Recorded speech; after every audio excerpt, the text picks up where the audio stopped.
What's going on, fellas? I've got a 2008 Hyundai Sonata here, and I'm using this car to show you a few things about the fuel pump. So I'm going to show you the fuel pump relay, the fuse for the fuel pump. I'm also going to show you how you can bypass the relay and a few other troubleshooting steps.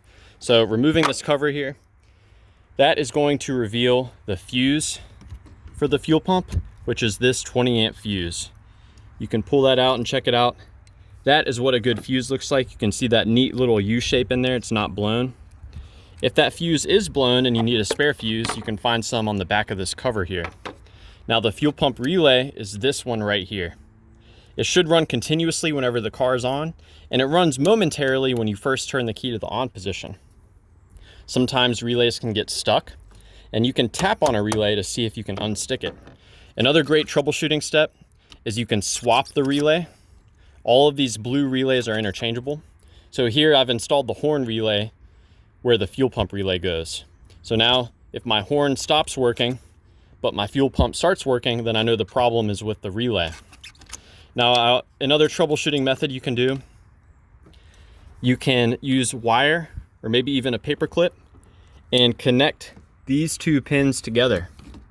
These two pins right here. This will bypass the relay, bypass the computer. It will directly provide power to the fuel pump. So that is just a troubleshooting method, not something you want to do permanently.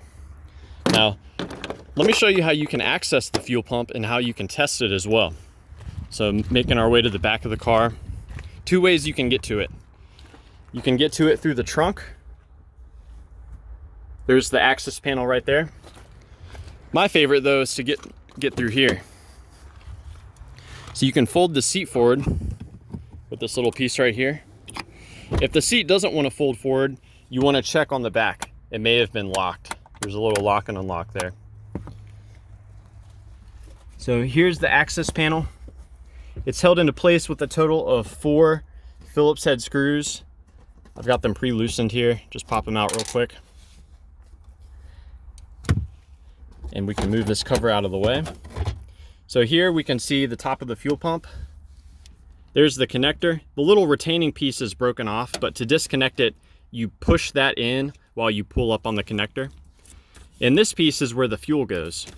So let's start at the connector, popping it out. When the fuel pump relay is engaged, you should see voltage between these two pins. This pin here gets the battery voltage from the relay. This pin gets ground. So this should always have ground. This should have voltage whenever that relay is engaged. So if you check for voltage there and you don't see any, then you can't really condemn the pump because it's not getting any voltage. However, if you do see voltage there, but the pump isn't running or it's not making any pressure, then you may have an issue with the pump. As far as disconnecting this piece goes, I'm going to try to show you real quick one-handed. You just pry this out. It's a little safety piece there. And what else? Oh yeah, then you squeeze on either end. So you pry the red piece away, that reveals the 2 yellow tabs. You squeeze the 2 yellow tabs and then this whole piece comes out. So yeah, I hope this information about the fuel pump was useful. Please let me know if you have any questions, or more importantly, if you have any advice about troubleshooting the fuel system on your Hyundai Sonata. Thanks for watching.